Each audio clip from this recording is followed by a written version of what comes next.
नमस्कार, ओम शांति। स्वागत है आपका इस कार्यक्रम में जो है एक मुलाकात। दोस्तों, ये दुनिया विविध रंगों से भरी है और अनेक रंगों को मिलाकर एक तस्वीर बनती है। और इस एक मुलाकात कार्यक्रम में विभिन्न क्षेत्रों से जुड़े महान लोगों को हम आपसे मिलाते हैं, जिन्होंने इस समाज को बड़े सुंदर रंग दिए हैं।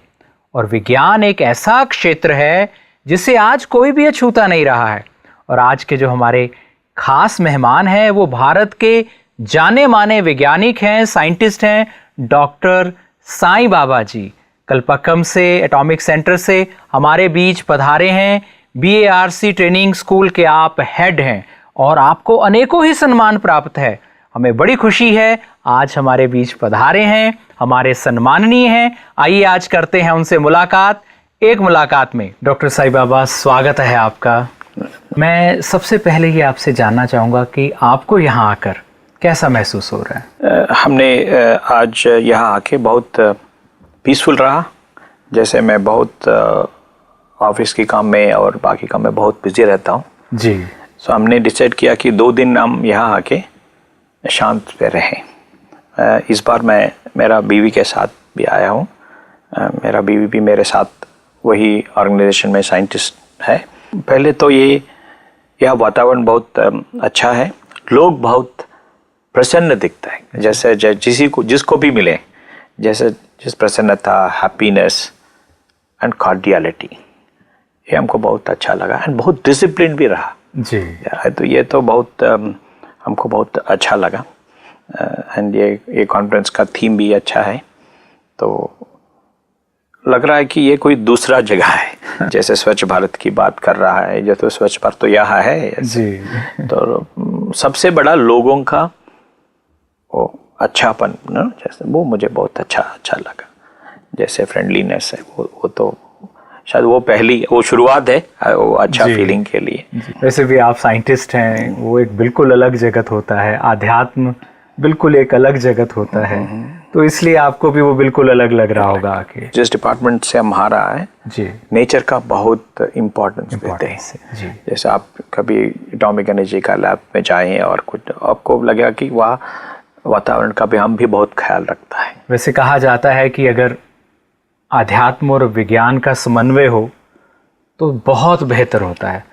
तो आप यहाँ उपस्थित हैं तो ऐसा लग रहा है जैसे आध्यात्म और विज्ञान का समन्वय हो गया है। ये बात सही बोला। वैसे साइंटिस्ट तो क्या होता है, वो तो खोजना होता है जी। शायद साइंस पे, विज्ञान पे बाहर जो है उसके बारे में खोज रहा है, लेकिन आध्यात्मिक जो अंदर है उसके बारे में शायद खोजना चाहिए। शायद एक बात सही है कि सब खोजना है। अगर आपको ये खोजने का आदत हो गया, ये आप अंदर देखना शुरू करते हैं। अब देखा होगा सबसे बेहतर विज्ञान जो भी है आध्यात्मिक जगह पे ही गया हुआ है। बिल्कुल। तो इसलिए वैसे आपको मालूम होगा, जब एटॉमिक एनर्जी का हूँ मैं, जब एटम का डेफिनेशन किया तो बोला गया कि कुछ मटेरियल को लो, you keep on dividing and arrive at a place when you can not divide further जी। उसको एटम बोलते हैं। लेकिन बाद में पता चला कि ये एटम को हम डिवाइड कर सकता है। लेकिन अब हम क्या कर रहा है, 2 एटम्स को जोड़ने का काम कर रहा है। वही उसका विज्ञान का वो फ्यूजन बोलते हैं। फ्यूजन तो अभी चाहे साइंटिस्ट ऐसे ही होता है। सही बात है। अगर साइंटिस्ट भी तोड़ने के साथ साथ जोड़ने का काम करने लग जाए तो वो योगी हो जाता है। अध्यात्म कहते हैं हर चीज को जोड़ता है, वो नजर देता है जो आप इस संसार को एक खंडित रूप में देखते हैं, बिखरा हुए देखते हैं, तो अध्यात्म वो नजर देता है जो आप उसको एक नजर से देख सकते हैं। विज्ञान वो ताकत देता है जो ये बिगड़ने नहीं दे सकते जी। जिस लोग बिगड़ना चाहता है, ये विज्ञान की वजह से वो शक्ति हमको देता है कि हमको उसको प्रोटेक्ट करता है। मतलब अध्यात्म से जो है विज्ञान को वो शक्ति मिलती है जिससे वो सही काम करता है, सकारात्मक काम करता है, रचनात्मक काम करता है। मतलब उससे बिगड़ नहीं सकता कुछ। आपका ये कहने का भाव है। जैसे अगर अध्यात्म नहीं है तो आप किसी भी ऊर्जा का यूज कोई भी नुकसान करने के लिए कर सकते हैं। अगर आध्यात्म साथ है तो आप उसका अच्छा यूज करेंगे, उसको सही दिशा देंगे। यही होता है। अभी आजकल ये एथिक्स की बात आ रहा है जी। जहाँ विज्ञान की जहाँ जिस तरफ जा रहा है, हम उसको वो एथिक्स की बात करें तो फिर ये आध्यात्मिकता इसका बहुत मदद करता है। आप इस समय बहुत ही एक महत्वपूर्ण पद पर हैं। मैं आपसे ये जानना चाहूँगा कि आप अपनी जीवन यात्रा को थोड़ा हमें सार में बताएं कि ऐसी कौन कौन सी वैल्यूज़ थी, ऐसे कौन कौन से गुण थे जो आपको यहाँ तक लेकर आए, जिससे यूथ को मोटिवेशन मिले, जीवन में कुछ करने की प्रेरणा मिले। वैसे मैं मिडिल क्लास फैमिली का हूँ। अच्छा पढ़ के यूनिवर्सिटी में अच्छा रैंक मिला, फर्स्ट रैंक मिला था। जिस डिपार्टमेंट में हमको अवकाश मिला है वो तो बहुत, जहाँ मेरिट की बहुत इम्पोर्टेंस है जी। मैं ये समझता हूँ कि इसी की वजह से मैं इस डिपार्टमेंट में एंट्री हो पड़ा। एंड तब से वहाँ मेरिट बेस्ड प्रमोशन बोलता है, जैसे अच्छा काम करे तो फिर आप ऊपर जाते हैं। और बचपन से मुझे अच्छा काम करना है बोल के एक इच्छा थी हमेशा से। एंड वो इच्छा इसमें पूरा हो सका। और लास्ट 10 साल से मुझे काम ऐसा है, बहुत यंग पीपल से बात मिलजुल के, जैसे ट्रेनिंग स्कूल प्रोग्राम है जी, हमें उसके बारे में थोड़ा विस्तार से बताइए। जैसे ये आपका वहाँ एक है, मेरा लास्ट 10 साल से मेरा जॉब ऐसा हुआ कि ये बहुत यंग पीपल से बात करना, यंग पीपल को मोल्ड करना, मेंटर करना, ऐसा मुझे एक मौका मिला। साइंस तो एक है, साइंस विज्ञान में रिसर्च करना एक बात है, दूसरा बात ये बहुत इम्पोर्टेंट समझता हूँ मैं, जैसे मेरा मुझे लगता है कि डिपार्टमेंट एटॉमिक एनर्जी जैसा डिपार्टमेंट, वहाँ आपका टैलेंट और एबिलिटी बहुत इम्पोर्टेंट होता है एंड उसका रिकग्नाइज करना कर रहा है। इसकी वजह से मैं इतना दूर आ पाया हूँ।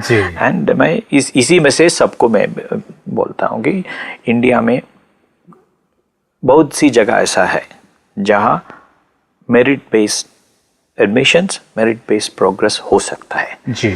जितने भी युवा अभी कॉलेज में पढ़ रहा है, ऐसा एक डिपार्टमेंट में एडमिशन पाने के लिए कोशिश करना चाहिए। हम यह करते कभी बहुत कॉलेज पे जाके, यूनिवर्सिटीज़ में जाके बात करते ही, ऐसा मौका है हमारा डिपार्टमेंट में, अगर आपको इच्छा है, वैसे रिसर्च में इच्छा है, आपको रिसर्च में इच्छा है तो फिर हम ज्वाइन कर सकते हैं। मैं आपसे ये भी जानना चाहूँगा कि बहुत सारे हमारे जो दर्शक हैं वो ये नहीं जानते होंगे कि एटॉमिक सेंटर में कार्य क्या क्या होता है, थोड़ा उसके भी विस्तार से थोड़ा बताइए कि आपके वहाँ क्या क्या काम चलता है।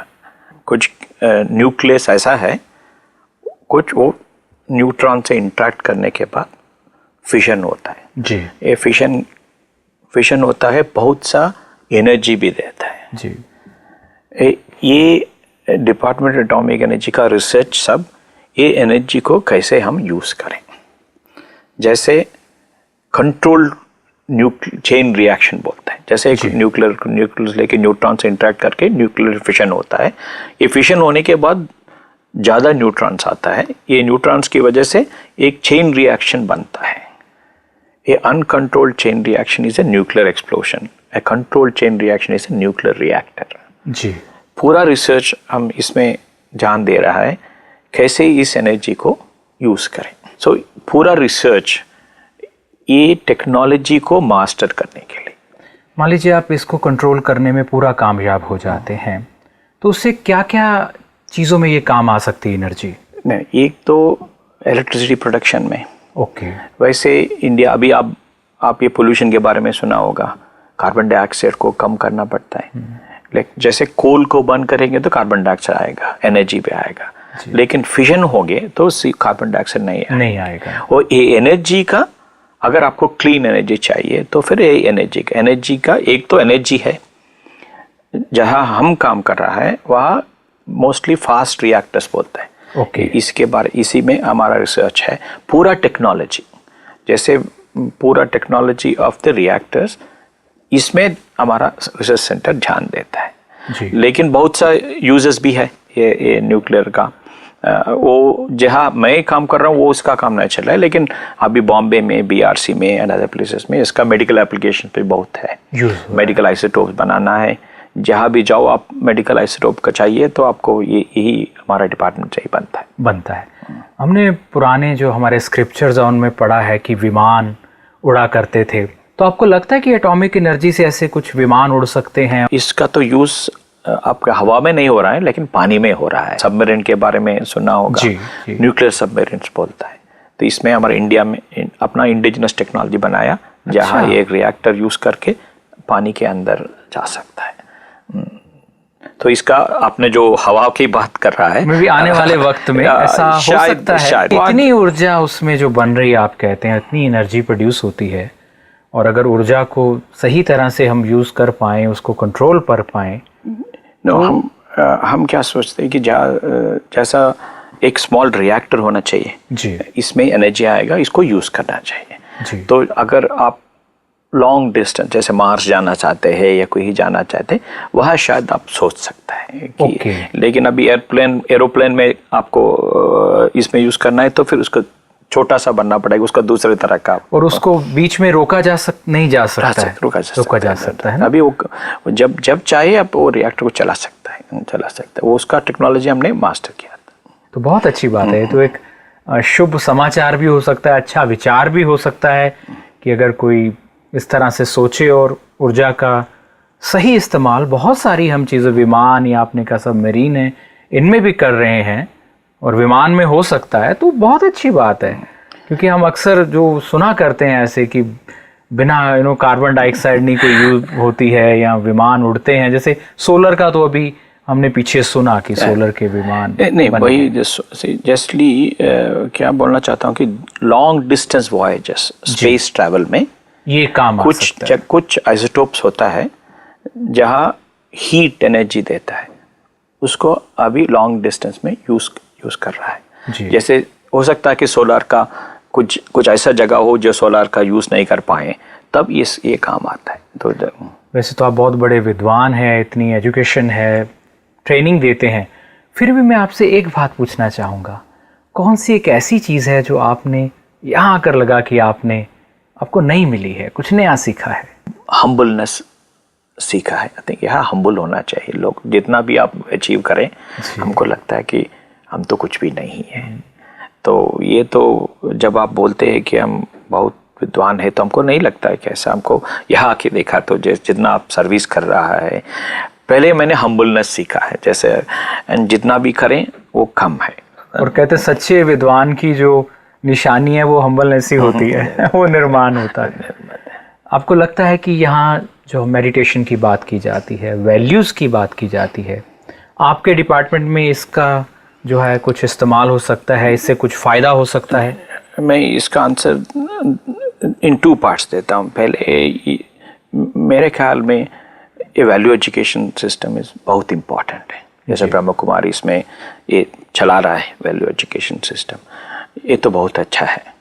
बिकॉज मेरा राय में कभी कभी सोचता हूँ, इतना आगे होने के बाद भी एजुकेशन में या कुछ पर्सनालिटीज़ में प्रॉब्लम्स क्यों हो रहा है, कि शायद इसको it is a borrowed education system. मुझे लगता है कि वेस्टर्न इन्फ्लुएंस एजुकेशन सिस्टम जी, ऐसा नहीं इसमें अच्छा नहीं, बहुत अच्छा है इसमें चीज़, लेकिन उसको बोलते टेलर करना चाहिए। जैसे हम हमारी सोसाइटी की हिसाब से उसको हमको बदलना पड़े। जैसे कपड़ा लेते हैं तो अपने हिसाब से आप उसको बनवाते हैं, तो इसमें ये वैल्यू एजुकेशन जो जिसकी बात कही तो बहुत ज़रूरी है जी।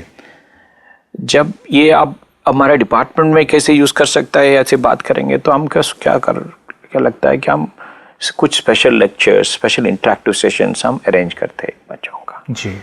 एंड हम खुद जब ये ट्रेनिंग स्कूल की बात कर रहा था मैं, लोग अभी ऐसा है बहुत टफ कंपटीशन के बाद लोगों को सेलेक्ट करता है। जब यहाँ आएंगे ये ट्रेनिंग बहुत टफ होता है, ये कुछ लोगों को बहुत मुश्किल लगता है जैसे ये ट्रेनिंग को। सो कभी कभी बहुत हम प्रयास करते हैं कि उससे बात करें, उसको मोटिवेट करें। हो सकता है कि ये ऐसा एक कुछ भाषण, कुछ ट्रेनिंग, ऐसा brief, may be a brief training can be given to them in the beginning. इससे शायद वो अच्छा करें एंड उसका जो भी मुश्किलें होगा शायद उसको कम हो सकता है। लेकिन हमारा डिपार्टमेंट में अभी पूरा इंटीग्रेट करने के लिए एक तरीका ढूंढना पड़ेगा। अभी तो फिलहाल नहीं है, लेकिन मैं सोच रहा हूँ कि एक कोई किसी को बुला के एक हाफ ए डे सेशन करवा सकता है, जैसे पहले बिल्कुल शुरुआत की जा सकती है। पहले जब वो ट्रेनिंग शुरू कर रहा है तब कर सकता है, तो फिर शायद वो एक साल तक वो उसको मन में लगे। आपने एक बड़ा अच्छा शब्द यूज किया, बोरोड एजुकेशन। आपको क्या लगता है कि हम इतनी काबिलियत रखते हैं कि हर चीज़ भारत में निर्माण कर सकें या उनसे आगे सोच रख के आगे निकल सकें? खाली अध्यात्म में ही गुरु नहीं, कुछ विज्ञान में भी ऐसे गुरु हो सके? यह विज्ञान में तो बहुत हम आगे बढ़ चुका है, जैसे एटॉमिक एनर्जी है या स्पेस है, जहाँ अपना खुद टेक्नोलॉजी है, वो इंडिजिनस टेक्नोलॉजी बोलता है जी। एक रीज़न है कि हमको डिनाई किया गया था, लेकिन अभी इट इज़ आश्चर्य की बात है कि in spite of being denied आप वो कर पाया। सो जब एक एटॉमिक एनर्जी में कर सकता है या स्पेस में कर सकता है, कुछ डिफेंस में कर सकता है, सब जगह कर सकता है। आई थिंक इसमें तो कोई कमी तो वहाँ नहीं है। शायद उसका एक वातावरण बनना चाहिए कि जहाँ ये टेक्नोलॉजी का इंकरेज करें, जहाँ कंपटीशन है आपको इंडिजिनस टेक्नोलॉजी का बनने में टाइम लगता है, लेकिन आप उसको इंकरेज करना चाहिए। जब इंकरेज करेंगे तभी कम्पीट करेंगे। हो सकता है ऑलरेडी 2-3 डिपार्टमेंट में तो हम प्रूव कर चुके हैं, तो मतलब उसका वो तो कर पाएंगे, तो इसमें तो कोई संदेह नहीं है। जो हमारे भारत के पुराने कुछ स्क्रिप्चर्स हैं उसमें विज्ञान का बहुत जिक्र है, क्या कभी वहाँ से कुछ फायदा मिलता है? समझना पड़ेगा करने के लिए। अगर आपको लगता है, जैसे आप मेडिसिन की बात कीजिए, मेडिसिन में तो बहुत पहले बहुत सी चीज़ बताया गया था, मे भी उससे बहुत सीख सकता है। अभी क्या हुआ, हमारा ये मेडिकल सिस्टम है, मेडिसिन सिस्टम्स में हम यहाँ भी बाहर से लेके ढूंढ रहा है। अभी मेडिटेशन की बात कर, अभी जब मैं मधुबन गया तब आप बता रहा था हॉस्पिटल में मेडिटेशन के बारे में कर रहा है। शायद ये इसमें से ऐसे सीख सकता है, जैसे, लेकिन हमको ये स्क्रिप्चर्स में कितना तक डॉक्यूमेंट किया गया ये तो देखना पड़ेगा हमको। ना कर हम बोलेंगे कि पुराने जमाने में हवाई जहाज था, शायद वो स्क्रिप्चर में है, लेकिन हम उससे ढूंढना पड़े तो वो प्रेरणा हो सकता है। आपने हॉस्पिटल्स की बात की, तो वहाँ इसका यूज़ बड़ा अच्छा हो रहा है हमारे हॉस्पिटल में, और यहाँ एक बड़ी अच्छी रिसर्च भी, आप साइंटिस्ट हैं वो मैं ज़रूर जिक्र करना चाहूँगा आया, कि लोग जो नशा करते हैं और एक बड़ा लंबा अरसा लगता है उनको नशा छोड़ने के लिए, लेकिन जैसे वो राजियों के संपर्क में आते हैं, एक अच्छे वातावरण के संपर्क में आते हैं, तो उनका नशा यूं छूट जाता है। उनको बहुत ज़्यादा मेडिकेशन की ज़रूरत नहीं पड़ती है, अपनी विल पावर से, मेडिटेशन से बहुत जल्दी मुक्त हो सकते हैं। और मैं एक ऐसे व्यक्ति को मिला, उसने कहा मैं 35 साल से नशा ले रहा था, और मिला जिस दिन फर्स्ट डे आया, पता नहीं कहाँ से ये विल पावर आ गई कि आज के बाद कभी नहीं, और कई साल हो गए उस बात को कि उसके बाद मैंने किसी तरह का नशा नहीं किया है। तो मेडिटेशन मतलब सहयोगी हो सकता है हर तरह से, हर फील्ड में। और मैं आपको ये बताने के लिए कहना चाहूँगा, ये हमें कुछ राह दिखाने के लिए कहना चाहूँगा कि एक बेहतर ज़िंदगी, क्योंकि आपने अनुभवी हैं, पूरी फैमिली लाइफ देखी है, एक समाज को जानते हैं, एज अ साइंटिस्ट सारी ज़िंदगी काम किया है, एक अच्छे समाज के लिए क्या चाहिए, या क्या परिकल्पना करते हैं एक अच्छे समाज की? लाइफ में जर्नी का 2 तरफ डिवाइड करेंगे। एक होगा अपना क्वालिटी ऑफ लाइफ को, जैसे जब मैं पढ़ रहा हूँ, मेरा फैमिली है, my parents are there, my wife, children will be there, that means I should work towards and assuring good quality of life for them. So this will be one journey we are doing.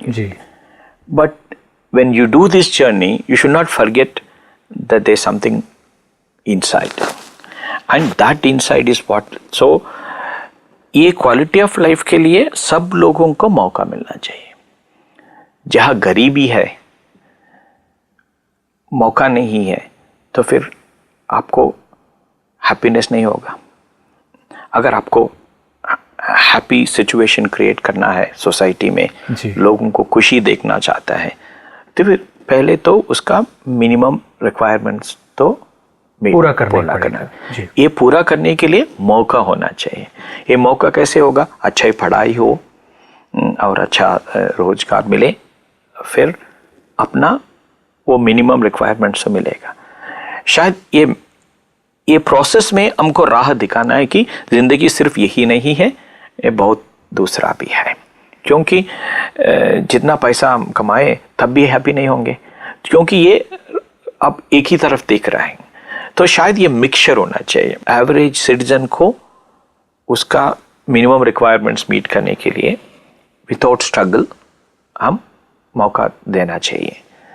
दूसरा है, जब ये मौका दे रहा है, दूसरा बात जिंदगी को अंदर देखने के लिए, शायद अपना मन को ध्यान करने के लिए, शायद ये एजुकेशन पहले से करना पड़ेगा। वैसे इसी के लिए मैं ये वैल्यू एजुकेशन जब आप बात कर आपकी कर तो वो आएगा। मतलब पहले जो है स्पिरिचुअलिटी और वैल्यू एजुकेशन पहले होनी चाहिए, या पहले दूसरी जिंदगी की चीजें लानी है? आपको क्या लगता है? मेरा इंटरट्वाइन होना चाहिए। आज जो व्यक्ति खुश हो गया है, उस खुशी से वो अध्यात्म की ओर मुड़ेगा, वैल्यूज की ओर, या पहले उसमें अगर वैल्यूज होंगी, अध्यात्म होगा और बेहतर जीवन जी सकेगा? आपको क्या लगता है कि बचपन से अगर उसको अच्छी वैल्यूज सिखाई जाए, मुझे क्या अंदर अध्यात्म हो, तो वो ज्यादा कामयाब होगा? क्या लगता है आपको? मुझे क्या लगता है कि जब आप भूखी हो, जहाँ कभी खाना दे रहा है, अब वो लोग लाइन में खड़ा हो जाओ, अब बहुत मुश्किल होगा कि लाइन में डिसिप्लिन में रहने के लिए, क्योंकि भूखी है। यहाँ यही प्रॉब्लम होता है कि जो आध्यात्मिकता जब हम बात कर रहा है, उसका वैल्यू कब आएगा? जब आप भूखी ना हो। तो इसलिए मुझे लगता है कि जब आपका एजुकेशन दे रहा है, साथ साथ ये भी देना पड़ेगा। ये शायद मुझे लगता है कि अलग नहीं सोचना है, उनको इकट्ठा करना चाहिए। वो इंटरनलाइज बोलता है इंग्लिश में। अगर आप बोलेंगे ये इंटरनलाइज्ड है, then I think they will reach higher position. इसी की वजह से मैं इंडिया की एक्चुअली मैं बहुत खुश हूँ कि जहाँ फाइन आर्ट्स का इज्जत करता है, गाने गाने का, या कुछ अच्छा चित्र बनाए, कुछ अच्छा डांस, भरतनाट्यम जैसे क्लासिकल म्यूजिक, इतना इंडिया में बहुत सी तरह से फाइन आर्ट्स विविधता है, और सब चीजों को सजा के हमारे भारत की संस्कृति में बड़ा अच्छा एक जीवन तैयार किया जाता है। इसमें आर्ट्स हैं, इसमें उत्सव हैं, सेलिब्रेशंस हैं, इसमें हर तरह के रंग हैं। इसीलिए जब ये फाइन आर्ट्स की बात इसलिए कर रहा हूँ कि जब ये परफॉर्मेंस करेगा, कुछ गाना गाएगा, कुछ कथा सुनाएगा, जितना हैप्पीनेस वो लोगों को मिलता है, उसको तो हम पैसे की वजह से तुल नहीं कर पाएंगे। एवरेज सिटीजन को struggle is to get employment. अगर ये इसमें बढ़ जाए और बोलो कि ये दोनों इकट्ठा चले, शायद अब बहुत अच्छा हम परफॉर्म कर सकते हैं। सच कहते हैं, सब चीज़ों को जोड़कर एक बेहतर है। जैसे शरीर बहुत सारे अंगों को मिला के एक संपूर्ण शरीर है, क्योंकि ऐसे बहुत सारी चीज़ों को जोड़कर अध्यात्म है, आर्ट है, परिवार है, प्रोफेशन है, सेवा है, सब चीज़ों को जोड़कर एक बेहतर जीवन तैयार होता है। और एक बात करना है ब्रह्म कुमारी के बारे में आगे, जहाँ बचपन से ये स्ट्रगल था मुझे, ये रिचुअलिस्टिक होना। कभी कभी हो सकता है कि जब टेम्पल पे जाए, आप कहीं मंदिर पे जाए, कहीं भी जाए, बहुत सा लगता है कि ये लोग किस लिए आ रहे हैं वहाँ। जैसा डिसिप्लिन जहाँ हम यहाँ देखते हैं वहाँ नहीं देख पाएंगे। तो एक तो रिचुअलिस्टिक होने से कुछ कंट्रोल लगता है जी। यहाँ हमने देखा ये तो यहाँ तो रिचुअलिस्टिक तो नहीं है। शायद ये इसी के वजह से ज़्यादा लोग तक पहुँच सकता है कि मुझे लगता है कि जब भी ट्रेंड हो, जब वो मंदिर पे जाए, खड़ा होता है, लोग जितना जल्दी अंदर जाने के लिए कोशिश करता है, लेकिन वो मन में ये नहीं देखता हूँ कि जब वो किसके लिए जा रहा है, बल्कि कभी कभी मुझे ये दुविधा और ऐसे कंफ्यूजन होता है मन में, ये क्या होता है। सो वर्तमान यूथ को क्या कहना चाहेंगे? यही बोलना चाहता हूँ मैं, बार बार यही सोचता हूँ कि बेस्ट क्या है। अगर किसी को बोले कि बच्चा अच्छा करो, यू रीच द बेस्ट, इसमें कॉन्फ्लिक्ट होता है। बेस्ट क्या है, बोल क्या है? जो मैं यही इतना मुझे बहुत ये सोचने के बाद लगा, आप you do the best which is possible for you. If you can do the best possible for you, then you should be the satisfied person.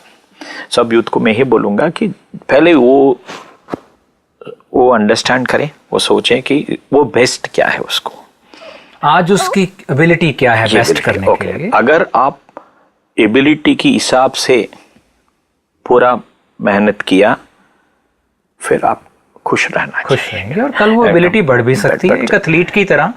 आज दौड़ना शुरू करो, कल स्टेमिना, स्ट्रेंथ सब बढ़ता जाता है। वो एक बात ये है कि एबिलिटी हो सकता है, दूसरा बात ये है कि अगर आप सोसाइटी में देखें 90% ऑफ द जॉब्स के लिए एबिलिटी इतना नहीं जरूरत नहीं है, हार्डवर्क होना चाहिए, कमिटमेंट होना चाहिए।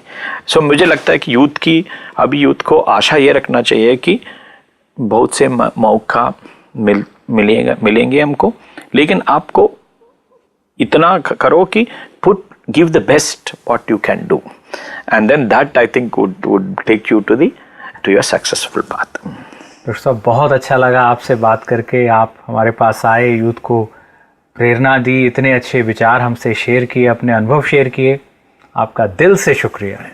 नमस्कार। आज आपने मुलाकात की डॉक्टर साईं बाबा से और आपने जाना कि भारत का जाना माना वैज्ञानिक विज्ञान को और अध्यात्म को मिलाकर किस नज़र से देखता है, और आपने ये भी जाना कि यदि आप अपना आज जो बेस्ट है वो देने का प्रयास करते हैं तो समझ लीजिए आप बढ़ रहे हैं सफलता की ओर। और उससे अच्छी एक बात ये होगी कि आपकी काबिलियत और बढ़ती जाएगी। और ये वक्त है बाहर की दौड़ के साथ साथ थोड़ा अंदर झांकने का, अंदर मुड़ने का, स्वयं के सत्य स्वरूप को समझने का। और यदि आप अपने बच्चों को जीवन में कामयाब बनाना चाहते हैं तो बचपन की नींव में ही उन्हें अच्छे आध्यात्मिक मूल्य दीजिए।